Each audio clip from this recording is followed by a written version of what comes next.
iPhone users always complain that restarting their phone isn't as simple as on Android, so they just shut it down and turn it back on. But there's actually a hidden restart button you can add, and most people don't even know it exists. Here's how to set it up in less than 1 minute.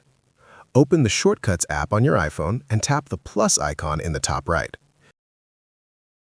In the search bar, type Shutdown and add it. Do you see Shutdown in blue?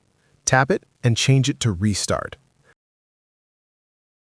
Now tap the name at the top, then tap Rename and name it Restart. Tap it again, choose Choose Icon, and pick one you like. Then tap it again and select Add to Home Screen.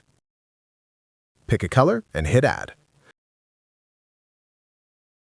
Go back to your home screen and you'll see your new Restart button. Tap it, confirm, and your iPhone restarts instantly, just like on Android. If this was new to you, drop a comment below.